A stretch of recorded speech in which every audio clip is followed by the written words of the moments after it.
Balancing critical information infrastructure versus cloud. And to make this presentation, may I please call upon stage Mr. Dhavase, CISO, NSC Clearing.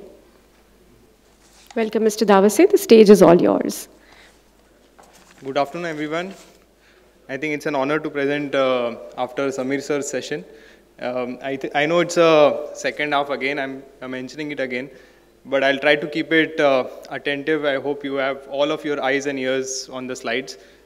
They say that humor is good and infosec humor is better.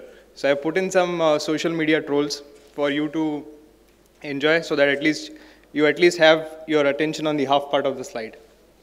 So first things first, all of the presentation is my own and no attribution or reference to my employer should be made. So that's how I think that I am going to present today. But you guys are the best judge. I think I'll be ending somewhere like this. Yeah. So what I'll cover today is basically we'll understand where is cloud heading. Then we'll move on to what is a CII and why should a cloud environment be evaluated in the form of in the context of the critical information infrastructure. We will also look at how cloud is getting adopted in India, and we'll wrap up with a quick summary on what should be done while you're implementing the cloud setups in the context of CII. So as you see that, essentially cloud computing is nothing but somebody else's cloud, right? So we all started with avoiding cloud. We never started with embracing cloud. So if you see the little box on the right side, we were in the avoid box, which is on the bottom left of the matrix. We moved a little right and we moved a little up. So we considered private as well as we started experimenting. But I think now is the time where we are actually embracing cloud. So very soon it's going to happen that by 2021, more than half of the global enterprises will be on all cloud strategy. So it is good that the cloud is coming, and it's very critical for all of us to kind of start adopting to the cloud business. So by 2020, all of the CFOs are going to ask you a question: why are you not considering cloud? Right? The moment you put a proposal for a traditional data center, the CFOs are going to ask this question, and I think all of the organizations are now embracing cloud. So it's going to happen, and it's going to happen in the production environment. So you need to think twice before you are adopting cloud, because cloud is no longer just about better access or better storage. It's actually going to help you deliver faster business solutions. I think we should all applaud for all the three big cloud service providers, because they have enabled a lot of services and technologies to us which will help us deliver products and businesses and business ideas in a faster way, and that's what is going to give us edge over others. And Jeff Bezos has already said that the cloud costs are going to be reduced by 50% every 18 months, and that's what is happening. So yeah, so all of us have got critical infrastructure, right? And evaluating it in the context of the National Critical Information Infrastructure Protection Center's definition, any critical information infrastructure is a computer resource essentially, that the incapacitation or destruction of which shall have debilitating impact on the national security, economy, public health or safety. So as and when your organization starts moving to cloud, the cloud automatically is going to become a critical information infrastructure. Australia, for example, has already declared Microsoft Azure as a CII in their nation. So it's as and when we adopt in India all of the cloud technologies, it's going to happen that all the cloud service providers are also going to fall under the definitions of CII. While as organizations we are going to we are adopting cloud, we also need to notify ourselves as CII. So we need to make sure that the cloud setups that we have the accurate inventories and all the details to get them classified as CII. So these are some of the phases for notification of CII. I think I'll skip this. These are all available online on the NCIPC website. But what we should note here is that against the traditional data center environment, evaluating a cloud solution and getting it notified under the CII umbrella is going to be a different exercise altogether. And these phases, which have a traditional approach of getting notified, are going to evolve a lot, and there will be a lot of challenges because the data center is not your own. You are getting into a contract at a service level, or at an infrastructure level, or at a platform level. So there will be a lot of challenges and complexities that will be involved while you are notifying, getting yourself notified as a critical information infrastructure. So there is a European Information Security Agency paper on why should a cloud be evaluated in the context of CII. I think all of us will agree that these are the two fundamental concepts that are critical from a cloud perspective.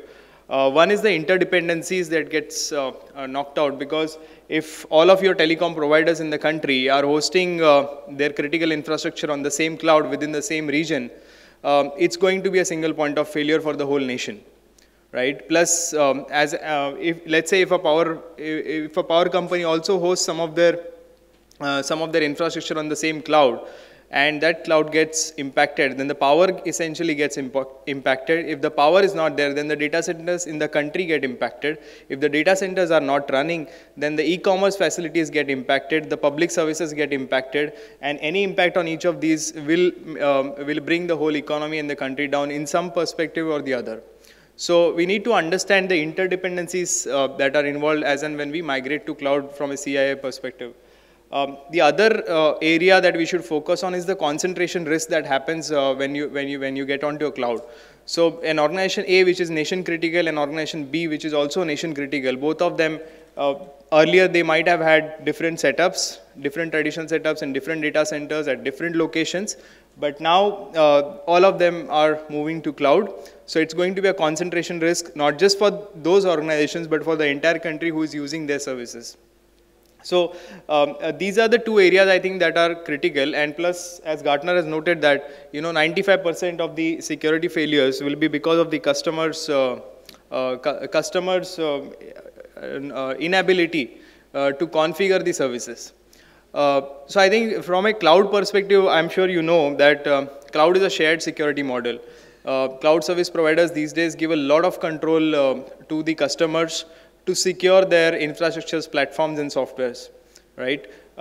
So it is our responsibility to make sure that the configurations are secure, the configurations are correct, and they serve our purpose well. Tomorrow, if something goes wrong, we cannot go back to the cloud company and say that, hey, I got impacted because of you. That's not going to happen, because they have given the power to secure the cloud setups to you. So it is critical to look at it from a CII perspective. So yeah, what happens essentially when you get cloud is all of us end up giving access to everybody, right? And as and when you give access, it introduces all of these 12 risks which have been identified by Cloud Security Agency. These risks are not new to all of us, but these risks are definitely going to manifest in a different form altogether when it comes to cloud. Right. Cloud setups are mostly classified as three categories: infrastructure, platform, and services, software. However, when it comes to combination of these three, typically that is the case in most of the complex setups, any of these risks will start manifesting. And as and when these risks start manifesting, your problems begin. So it is very difficult to kind of make sure to think in a very comprehensive manner, in a 360-degree manner, to make sure that we are able to cover these risks. So while you are, from the previous slide, while you are covering and mitigating the risks, what you should think of is you should also accept certain risks. You should not just keep on building compensating controls all around the current controls. If you see the social media image on the left side, somebody has put in the white zip seal on the ion chain, right? It's not going to help us. So these are the 4 areas I think that all of us should think about. We have to accept risks such as the severe natural disasters. They are bound to happen. If Amazon has a data center in Mumbai and Mumbai is flooded, it's bound to happen that the data center is also getting impacted. So the services will also get impact. what you can think about is that you have to distribute components across all regions. So while you are accepting all of these risks, there are certain ways in which you can accept some of the components, build in some of the mitigating controls that will help you navigate the risk landscape. From a large-scale cyber attack perspective, it is extremely possible that all of the cloud centers can have an impact. There have been cases in the past and several cases in the past where all of the cloud setups have been impacted, and there have been large DDoS attacks or large ransomware attacks because of which the data has been lost and the customers have been impacted. So what you need to do is, while you are designing the cloud itself, you need to isolate your components and avoid single point of failures, so that your components, even if it is impacted, you can quickly switch over to some other component and run the services. When it comes to system failures are also bound to happen. There have been cases with some of the most popular cloud service providers. Their systems have been completely impacted. There have been downtimes. So what is going to help you navigate that risk is documentation of the service level. I think while we are reviewing the contracts, what we miss, an important point is essentially running the contracts past the administrative and the legal teams. And they take it very casually. But I think a conversation with these teams can only open up more controls for you, and which can help you save some impact in the future. So evaluating the cloud adoption from an India standpoint, I think we are still thinking that cloud is still far away, right? But according to the BSA survey, which is one of the oldest and the largest software alliance, India is ranking 20th in the cloud adoption survey out of the 24 countries. The survey conducts a lot of, covers a lot of areas, studies what are the policies at the government level, at the private level, and they cover all of the areas around data privacy, cyber crime, internet adoption, intellectual property rights, and everything. What concerns the survey has brought out is that, India as a country has a lot of diverse set of privacy laws that are spread across multiple regulators, multiple IT acts and amendments. But there is no consolidated privacy law business that has been initiated by the government. But I think that's something that's shaping up right now. So I think we are moving in the right direction. Plus, there have been also certain legal mandates which are very technology specific. They are not technology neutral. So I think as a country we need to change the language of the regulations so that they are more technology neutral and more future focused. So almost on the last slide, from a closing remarks perspective, I think as and when the cloud adoption increases, all the cloud providers will have to get notified as CII. Cloud security and risk management should be embraced and treated separately. I think we should have different teams managing the cloud setups, because the governance and the technical requirements of a cloud domain are altogether different than your traditional setups. The cloud risk will vary according to the nature or the model of the cloud service provider that you procure. Essentially, if you start connecting your clouds to the traditional data centers and the private data centers, it's only going to add more complexities. So it is important to look at it holistically. What is going to happen is that as and when the cloud services are getting adopted, most of the times in most organizations it is reported that there's a lot of shadow IT business that happens. So the business teams will start procuring cloud services on their own, because essentially they are buying software as a service. So all of the CISO teams and the risk teams are going to get escape. But I think from an organization standpoint, as risk managers or as security professionals, we need to start embracing cloud. The moment we start embracing cloud, the whole organization will start developing confidence in adapting cloud. If that happens, then we'll be the pioneers in selling cloud internally to our organizations. At the same time, we should build skill sets around cloud computing. There are a lot of opportunities in cloud computing, a lot of certifications. I think that's where organization needs to push their people to gain those certifications. And from a risk assessment or evaluation perspective, I think we still need to stick to the basics. We have to build inventories of the cloud setups. We need to build in separate visibility controls and governance controls. That is going to give us more control over the cloud environment.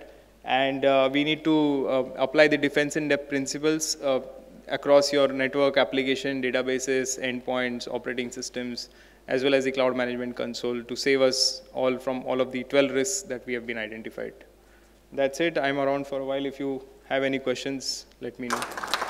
Thank you.